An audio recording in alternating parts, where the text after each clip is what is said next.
The champagne bottle slipped from my hand, shattering across the polished floor as I stared at my phone. On the screen, my brother Ray's face beamed from Instagram, surrounded by our entire family. All 23 of them, glasses raised beneath a banner that read, "Congratulations on your promotion." The same family who, right now, should have been sitting in my restaurant, celebrating my grand opening, the one I'd spent 3 months savings building, the one I'd designed, painted, and cooked for, every detail planned for them, every dish tailored to their favorites. But my restaurant sat empty, and they were all there, celebrating him. My name is Vanessa Pierce. I'm 31 years old, and this is how I learned that sometimes family is the first ingredient you have to cut from the recipe. A text buzzed in. "Dad, we need to discuss the restaurant situation. Not, we're sorry we missed it. Not, we're proud of you. Just the situation." The kitchen still smelled of truffle and rosemary. The music I'd picked for tonight, the same songs from family barbecues and holidays, played to empty chairs. I zoomed in on the photo again.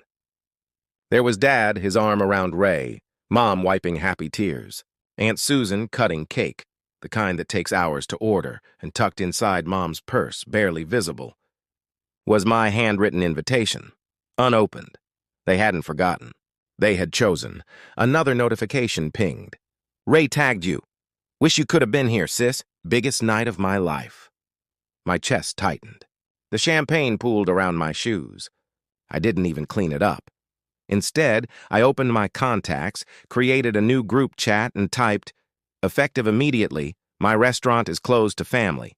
No discounts, no reservations, no exceptions." I hit send. Then I muted every incoming call that followed. 20 minutes later, there was a knock on the back door. It was Ray, still in his suit, still smelling of cheap cologne and backyard smoke. He held out a plastic container. "Thought you might want some cake," he said with a smirk. Dad said this was just a soft opening anyway. "No big deal." I stepped outside, the night air sharp against my face. "Ray," I said quietly, "I hand-delivered your invitation. I texted Mom 3 times today. I even made your favorite tart. It sat untouched for 5 hours." He shrugged. "People got busy." "No," I said, voice steady. "People got lazy. They thought I'd always be there when it was convenient." He followed as I tossed the trash bag into the dumpster. "Come on, Nessa, it's not that deep." But it was. It always had been.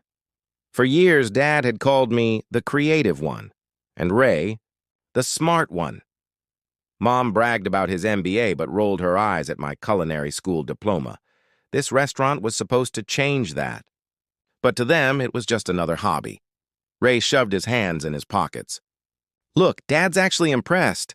He wants to invest now. He just asked me to talk to you." And there it was. Not support, not love, just control. "Tell Dad the restaurant's fully funded," I said, meeting his eyes. "And the investor bought exclusive rights to my loyalty." He frowned. "What does that even mean?" "It means," I said, "you're late. And I don't serve leftovers." Then I locked the door. The next morning, I changed every lock, at the restaurant and at my apartment. For years, my family had treated my life like an extension of theirs. "Can we crash at your place? Can we use your kitchen? Let me borrow your knives." And every time I said yes, because saying no made me selfish, but not anymore. I printed a sign and taped it to the restaurant door. Due to overwhelming support, we're now reservations only. Even if we share DNA, by evening, the photo of that sign went viral. Comments poured in. "She's my hero." "Boundaries taste better than betrayal." Families like this don't raise kids. They raise survivors. Mom called 7 times, leaving one voicemail. "Vanessa, this is childish. We're family. Don't make things worse." I didn't answer. Instead, I opened the door to a couple who smiled shyly. "We saw your post," they said. "We canceled our other reservation just to eat here." As I led them to their table, I caught my reflection in the window. I didn't look angry anymore. I looked free. 3 days later, Dad showed up at my apartment. "Vanessa, open the door. Let's be adults about this." I stayed in the doorway, arms crossed. "Talk here. This is ridiculous. We're family, not enemies." "No," I said. "You're people who forget I exist unless I'm cooking or paying bills." He exhaled sharply. I was going to help you. I was looking into financing. You mean you wanted control? He flinched. I held up an envelope, the restaurant deed. Everything's in my name. LLC, logo recipes, all mine. He stared, speechless. You got a lawyer? No, I said. I got a team. Turns out, when you stop waiting for permission to shine, people want to help you glow. He swallowed hard. You're burning bridges. Then I'll learn to swim. And I closed the door. 2 weeks later came the backlash. Fake reviews, nasty comments, a whisper campaign. All orchestrated. Ray texted one night, "They're planning something." Be careful, he wasn't wrong. Within hours, I had 8 identical one-star reviews. All fake, so I called my lawyer and a journalist I trusted. By morning, a story ran, beneath the apron strings, how a rising chef fought family sabotage. Screenshots, timestamps, everything, and including the part where my dad told the landlord I might not last 6 months. The internet roared. Imagine being this jealous of your daughter. She's not the black sheep. She's the phoenix. That night, a woman came in, pressed $500 into my hand and whispered, "For standing your ground," I cried. Not from pain, but relief. Then Emma called, Ray's fiancé. "I didn't know," she said, voice shaking. They made a group chat, Project Reset. Their plan was to force you to fail. She slid her phone across the table. Messages, screenshots, voice notes, proof. "If you want to go public," she said, "you have my blessing. I didn't need revenge anymore. I needed release." "Thank you," I said. "You just gave me everything I needed."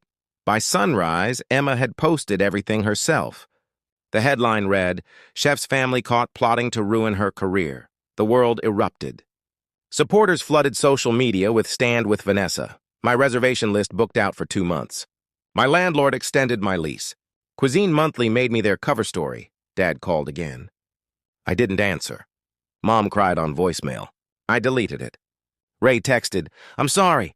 I never wanted this." I wiped my hands on my apron, turned off my phone, and went back to plating dessert.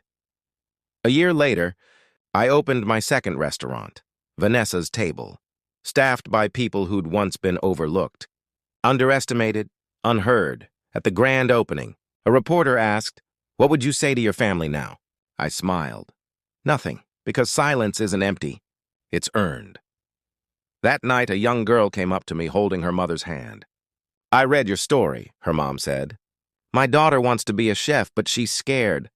I knelt, handing the girl a piece of dough. "The kitchen doesn't care who believes in you," I told her. "Only what you create." And as her small hands pressed into the dough, I realized the family I needed wasn't the one I was born into. It was the one I built, one recipe at a time.